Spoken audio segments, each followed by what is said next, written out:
नमस्कार, आपल्या चॅनलवर तुमचे स्वागत आहे। आज मी तुम्हाला नारळी भाताची रेसिपी दाखवणार आहे। हा नारळी भात वेगळ्या प्रकारचा मी दाखवणार। हा नारळी भात माझ्या मैत्रिणीने मला शिकवला होता। आम्ही कळव्याला राहत होतो तेव्हा आमच्या समोर ज्योती कवळे म्हणून माझी मैत्रीण राहत होती, तर तिने मला हा शिकवला। ती आता या जगात नाहीये, पण आमची खूप दोघींची छान मैत्री होती। शॉपिंग वगैरे आम्ही दोघे जाऊन करायचो आणि तिने हा असा वेगळ्या पद्धतीचा मला नारळी भात शिकवलाय, तो मी आता तुम्हाला दाखवते। आता हे जे मी नारळ घेतलेले आहेत नारळी भातासाठी ते बहिणीच्या अंगणातले आहेत। त्यांच्या तिथे नारळाचं झाड आहे, तिथले मी हे 2 नारळ घेतलेले आहेत। आता पुढच्या वेळेस मी तुम्हाला बहिणीचं घर आणि अंगण दाखवते। तिने घर खूप छान ठेवलेले आणि तिला खूप हौस आहे असं काय काय वस्तू आणून घरात ठेवायची आणि एकदम स्वच्छ ठेवलेले। पुढच्या वेळेस तुम्हाला व्हिडिओमध्ये मी दाखवेन। आता आपण नारळ खवणून घेऊया। असं नारळ खवणला हा की याच्यात पांढरा शुभ्र खोबरं पडतं आणि मिक्सरला जर फिरवलं तर मग ते काळं कळतं बरं।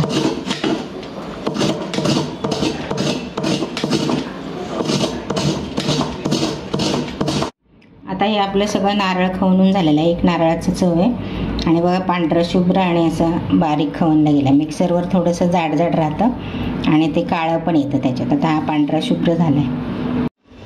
आता आपण नारळी भातासाठी साहित्य बघूया। हे 2 वाटी खवणलेलं नारळ आहे, 2 वाटी तांदूळ आहे, 2 वाटी गुळाची पावडर आहे, फोडणीसाठी वेलची, लवंग आणि भातात टाकण्यासाठी मीठ, वेलची पावडर, तूप आणि काजू, बदाम आणि पिस्ता। हे ड्रायफ्रूट आपण गार्निशिंगसाठी थोडेसे आणि भातात थोडेसे टाकणार आहे। ह्याचे स्लाइस करून तुपावर परतून घ्यायचं काजू आणि बदाम आणि मग ते टाकायचे त्याच्यात। हा बासमती तांदूळ घेतलाय आपण, हा धुवून घेतलाय आणि आता नंतर शिजायला ठेवायचं। असं आपल्याला मोकळा फडफडीत करायचा आहे आणि मग नंतर त्याच्यात बाकीचं सगळं साहित्य टाकायचं आहे। आता आपण भात शिजवून घेऊया। त्याच्यासाठी मी गॅसवर पातेलं ठेवून त्याच्यात पाणी घेतलेलं आहे। तांदळापेक्षा 4 पट पाणी घ्यायचं आहे आपल्याला आणि भात शिजला की नंतर ते पाणी काढून आपल्याला चाळणीत भात ठेवायचा आहे काढून। आता आपण याच्यात पाणी चांगलं उकळलंय, आता याच्यात भात तांदूळ टाकून घेऊया।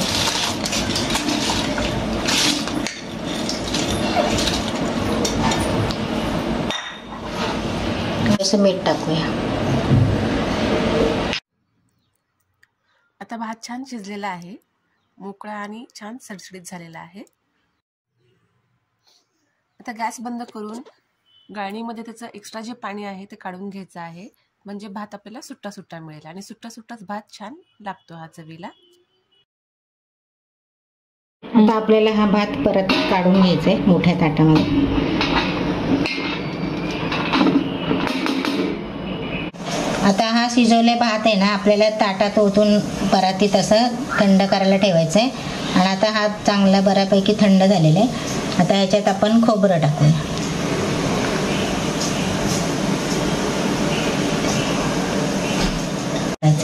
गूळ पावडर।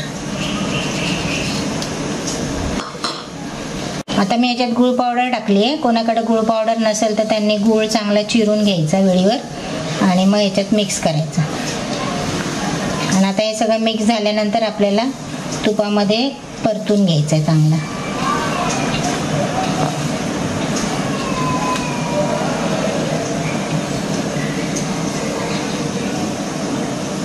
आता आपण हे बदामचे स्लाइस करून घेतलेत आणि पिस्त्याचे आणि काजू आपल्याला असेच टाकायचे। आता आपण कढई गरम करायला ठेवली आहे। कढई गरम झाली, आता आपण तूप टाकूया याच्यात। तुपामुळे या भाताला छान चव येते आणि खायला पण असं टेस्टी लागतं। आता मी याच्यात लवंग टाकते, 5-6 लवंग टाकले, 4-5 वेलदोडे टाकले।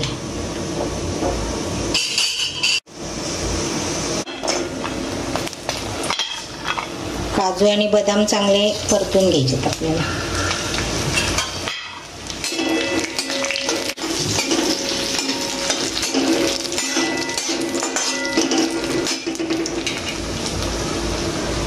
आता आपण हा भात टाकून घेऊ।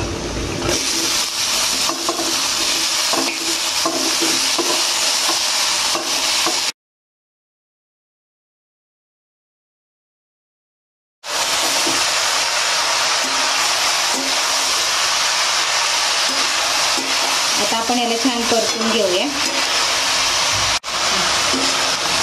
आता ते मसाल्यांचा फ्लेवर आहे ना भातामध्ये छान उतरतो. लवंग आणि वेलचीचा, लवंगचा वास छान येतो भाताला. आणि आपल्याला याच्यात कुठलाही कलर टाकायचा नाही आहे.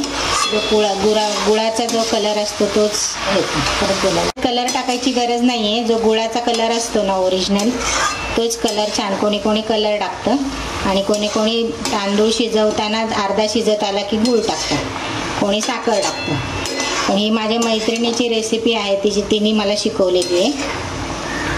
आता याच्यात आपण वेलची पावडर टाकतोय.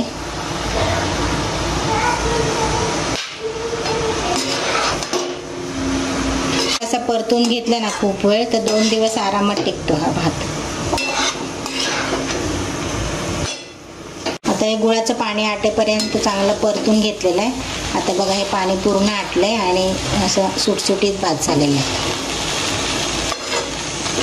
आणि कलर पण गुळाचाच आलेला आहे आणि वास पण छान येतो.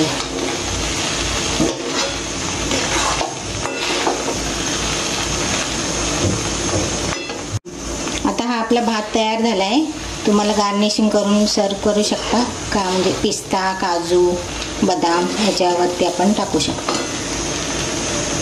आता हा आपला नारळी भात तयार आहे. तुम्हाला कसा वाटतो ते नंतर मला कमेंटमध्ये सांगा. वेगळ्या पद्धतीचा आहे.